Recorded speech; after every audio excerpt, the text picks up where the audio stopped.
এখন শুনবেন আজকের গুরুত্বপূর্ণ খবরের শিরোনাম।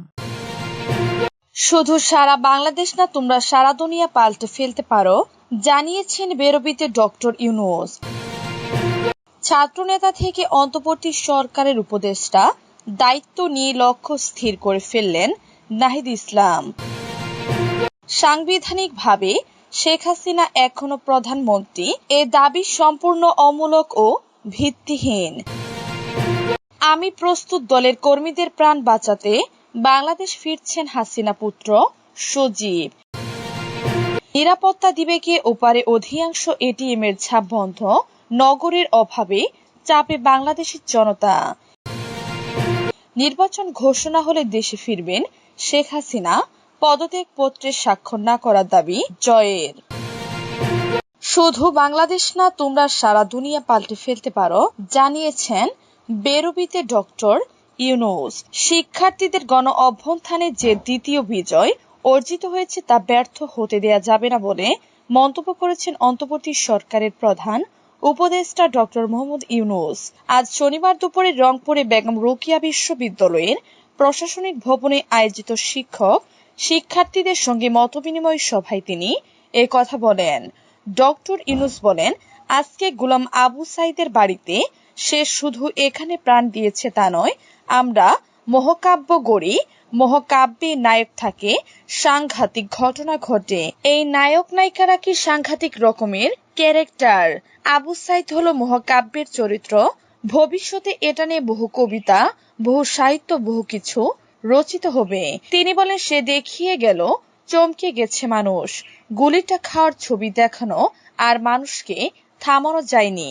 সবাই তখন মনে হয়েছে আমিও তো আবু সাঈদ। মারো, কত মারতে পারো, সারা দুনিয়া চমকে গেছে। তোমরা যেটা করেছো এটা শুধু বাংলাদেশের ঘটনা না, সবাই দেখেছে একটা সরকার এই ছাত্ররা কিভাবে উঠিয়ে ফেলতে পারে। যেটা করেছো সেটাকে আমরা বলছি দ্বিতীয় বিজয় উৎসব। এই বিজয় উৎসবটা যাতে আমাদের হাত থেকে ফসলে না যায়। তিনি বলেন, তোমাদের যে ক্ষমতা তা হলো অসম্ভবকে সম্ভব করার ক্ষমতা। শুধু বাংলাদেশ না, তোমরা সারা দুনিয়া পাল্টে ফেলতে পারো।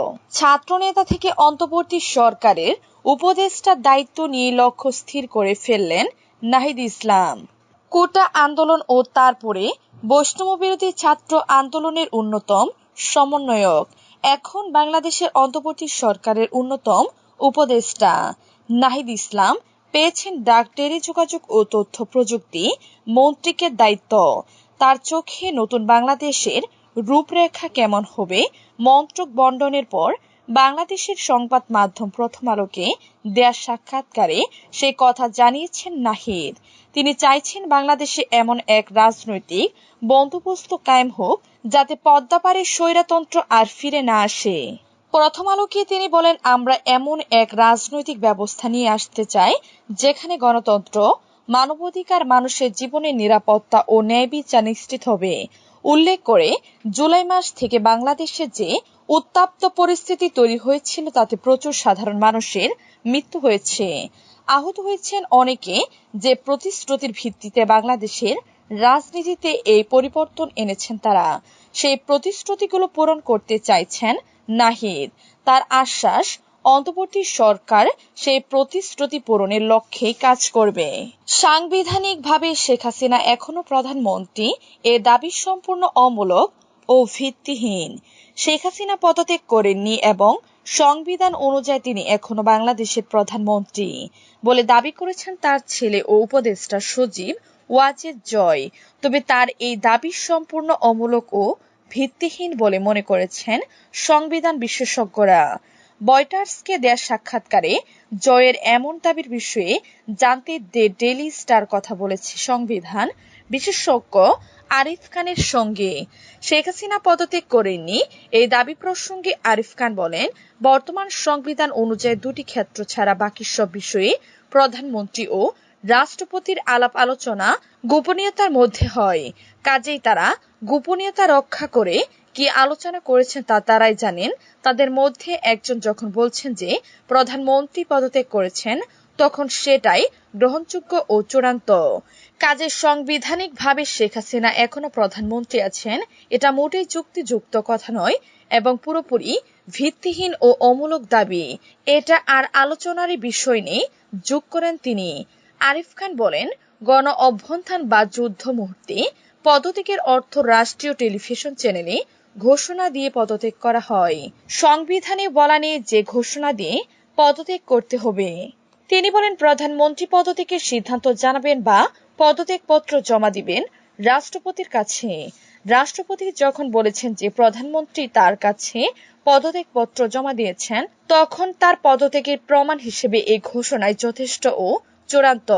সেখানে কোনো লিখিত পত্র দেয়া হয়েছে কিনা সেটাও দেখার প্রয়োজন নেই। আমি প্রস্তুত। দলের কর্মীদের প্রাণ বাঁচাতে বাংলাদেশে ফিরছেন হাসিনা পুত্র সজীব। কোন দেশের রাজনৈতিক আশ্রয় নয়, কিছুদিনের মধ্যে বাংলাদেশে ফিরবেন শেখ হাসিনা। বৃহস্পতিবার যে কথা সাফ জানিয়ে দেন শেখ হাসিনা ছেলে সজীব ওয়াজেদ জয়। এবার জয় জানিয়েছেন শীঘ্রই রাজনীতিতে ফিরে দলের হাল ধরবেন তিনি নিজেই। গত সোমবারই প্রধানমন্ত্রীর পদ থেকে সরে বাংলাদেশ ছাড়েন শেখ হাসিনা।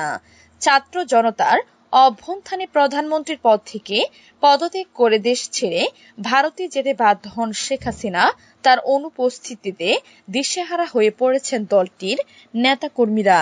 শেখ হাসিনা সরকারের পতনের পর সারা দেশ জুড়ে জনতার হাতে কেউ প্রাণ হারাচ্ছেন, কেউ আবার সর্বস্ব হারাচ্ছেন আওয়ামী লীগের কর্মী সমর্থকরা। জ্বালিয়ে দেয়া হয়েছে আওয়ামী লীগের কিছু কার্যালয়ও। হামলার ভয়ে অনেকেই বাড়ি ছাড়া। দলের এমন বেহাল পরিস্থিতিতে রাজনীতিতে নামার ঘোষণা দিলেন শেখ হাসিনার ছেলে সজীব ওয়াজেদ জয়। কিছুদিন আগে জয় জানিয়েছিলেন তার মা আর রাজনীতিতে ফিরবেন না। জয় নিজেও রাজনীতিতে না ফেরার কথা জানিয়েছিলেন। তবে বৃহস্পতিবার পিটিআইকে দেয়া এক সাক্ষাৎকারে জয় বলেন, হ্যাঁ, এটা সত্যি যে আমি বলেছিলাম তিনি বাংলাদেশে ফিরবেন না, কিন্তু গত দুদিনে সারা দেশে আমাদের নেতাকর্মীদের উপর লাগাতার হামলা হয়েছে। ফলে অনেক পরিস্থিতি বদলে গেছে। এখন আমরা আমাদের জনগণকে নিরাপদ রাখতে যা যা করা দরকার তা করতে যাচ্ছি। আমরা তাদের একা ছেড়ে দিব না। আওয়ামী লীগ বাংলাদেশের বৃহত্তম ও প্রাচীনতম রাজনৈতিক দল, তাই আমরা আমাদের জনগণের কাছ থেকে দূরে সরে যেতে পারি না। গণতন্ত্র পুনরুদ্ধার হলে তিনি অবশ্যই বাংলাদেশে ফিরে যাবেন।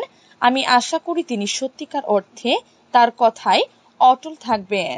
নিরাপত্তা দিবে কে? ওপারে অধিকাংশ এটিএম এর ঝাপ বন্ধ। নগদের অভাবে চাপে বাংলাদেশি জনতা। অন্তর্বর্তী সরকার গঠন হয়েছে, থানাগুলিও ছন্দে ফিরতে শুরু করেছে, কিন্তু এখনো বন্ধ রয়েছে বাংলাদেশের বেশিরভাগ ব্যাংকের এটিএম। বাংলাদেশের সংবাদ মাধ্যম প্রথম আলোয় প্রকাশ, নিরাপত্তাজনিত কারণে বেশিরভাগ এটিএম এ টাকা সরবরাহ করা হচ্ছে না। পাশাপাশি বেশ কিছু ব্যাংকের শাখাও এখনো খুলেননি বলে দাবি ওই প্রতিবেদনে। এমন অবস্থায় নগদ অর্থ জোগাড় করতে গিয়ে সমস্যায় পড়তে হচ্ছে বাংলাদেশের সাধারণ মানুষদের। জুলাই মাস থেকে বাংলাদেশে এক উত্তাল পরিস্থিতি তৈরি হয়েছিল। প্রথমে কোটা সংস্কার আন্দোলন, তারপরে বৈষম্য বিরোধী ছাত্র আন্দোলন এবং তা দমন করতে পুলিশ ব্যবস্থা। সব মিলিয়ে ৩০০-র বেশি মানুষের মৃত্যু হয়েছে। বিভিন্ন জায়গায় অগ্নিসংযোগের অভিযোগ উঠেছে।